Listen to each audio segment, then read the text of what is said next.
Okay, welcome back. Next up, I'm going to be testing the Golden Saber 357 mag and 125 grain brass jacketed hollow point in the 3-inch Taurus model 605.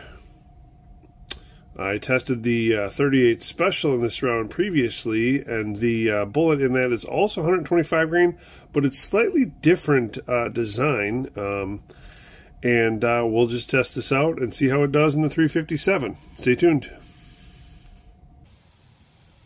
$11.31, 1131. Okay, the 357 Golden Saber round went in right here, and you can see immediately in there, you can see some good damage. And from the top down, hopefully you can see that track in there on the right hand side. That's a 357 round. Went into the second block and it got down in there. We'll show you from this side here. You can see that track. That's the closest track here. That's the 357 Golden Saber from the 3-inch. Went into the second block and it stopped down there. And the distance on this one is, we'll measure that. Looks like the leading edge is right down there at 16 inches, and I'll dig that guy out. Okay, I rolled that block up 90 degrees. Maybe you can see a little bit better. Again, it's this top track. It's at 357. It got to about here, dug it out, and there is the round. Pretty good performance.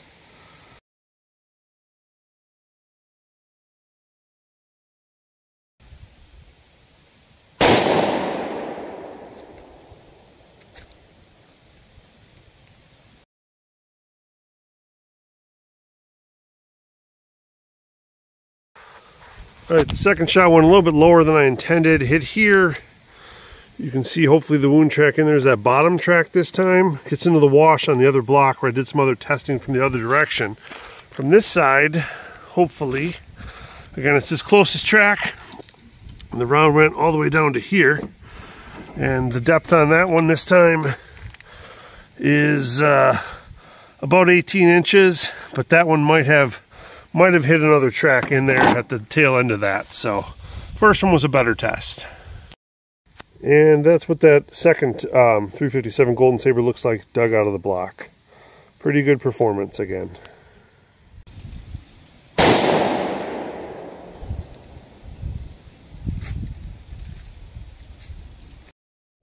Alright, well that was too close. That one's the round that hit in the middle. I mean, there is a distinct wound track in there.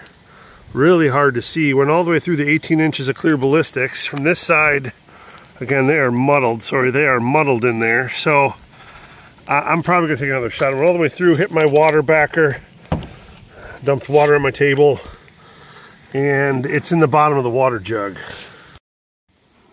And here's that first round into clear ballistics from that 3-inch 357 Golden Saber 125 grain. We'll talk more measured at home.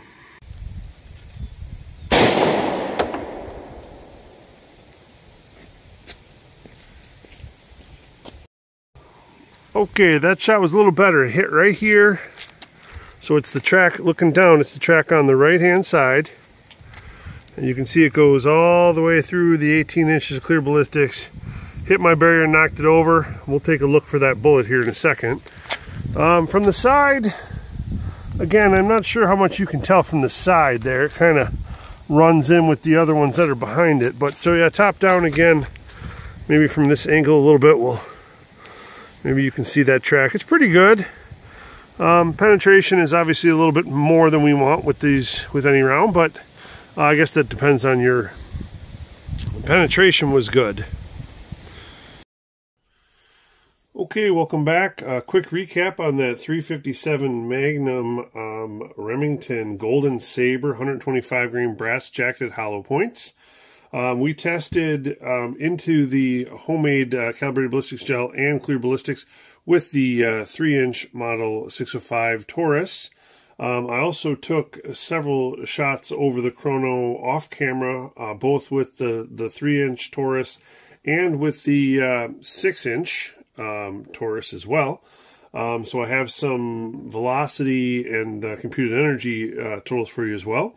Overall, I did about 50 total rounds. I have the bulk boxes of 50. I went through an entire box at the range, both in testing in the gel, shooting over the Chrono, and just function testing in both of them. I did about 30 rounds in the 3-inch barrel and about 20 in the 6-inch barrel, and I had no function issues during my testing.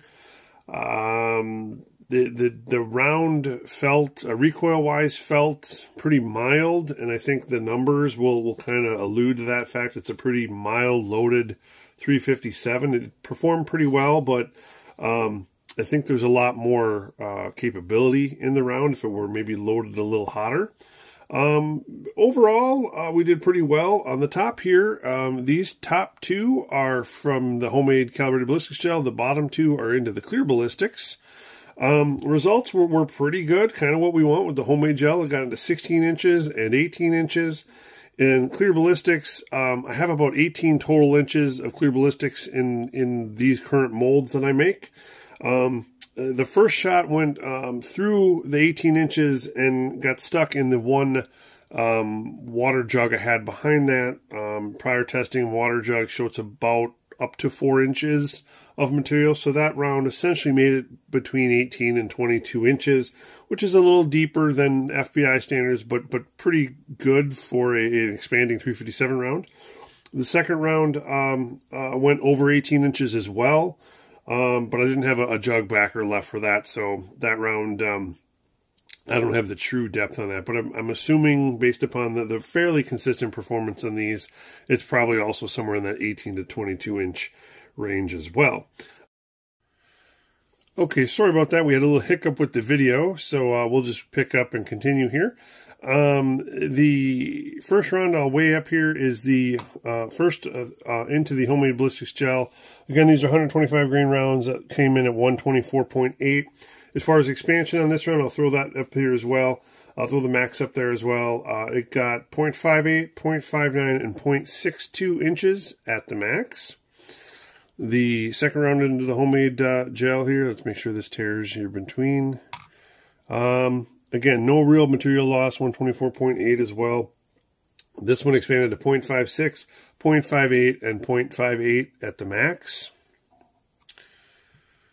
For the clear ballistics rounds, again, these ones tend not to expand as much. That's still a strange substance. I don't know, still don't know that I like it or not.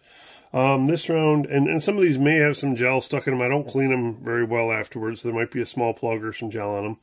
This one weighed in at 125.8, expanded to 0.55, 0.56, and 0.56.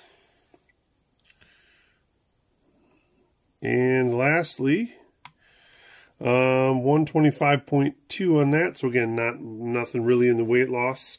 0.54, 0.55, and 0.55 inches. So no real weight loss, good weight retention. These brass jackets are hard to open on some rounds. In the 357, there's enough energy generally to get them open there. As far as the speeds, I had a 3 rounds speed testing. Again, in the 3-inch model 605, I had a 6-shot average of 1,185 feet per second, which equated to 390 foot-pounds of energy. So again, 1,185 feet per second. And in those 6 shots, there was a 100 foot per second spread between high and low. It was 1231 was the high, 1131 was the low. In the bigger 6-inch Taurus, I had a 3-shot average of 1,353. That had a 44 foot per second spread. Oh, 1,353, that's 508 foot-pounds of energy. And the spread on that was 1327 to 1371. So again, the average was 1353 with a 44 foot per second spread in 3 shots. Overall, the round was okay. I don't like this design as much as I do from the 38 Special Golden Saber design for the same 125 grain projectile. You can go back and watch my prior 38 Special test. I thought this was fairly consistent, but a very underpowered feeling for 357.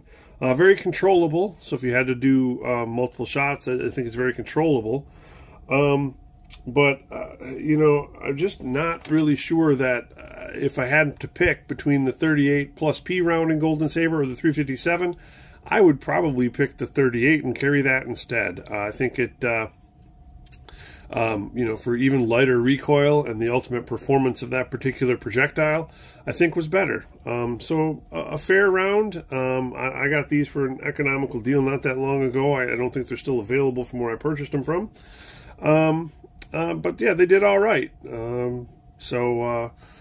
Please stay tuned for the next one. I know these are not coming as quickly as I said previously, and you know, with the weather and with the holidays and that, I just haven't gotten out to the range much. But I do have some items planned and hope to get back to doing some more testing, and we'll put up content when I got it. So take care.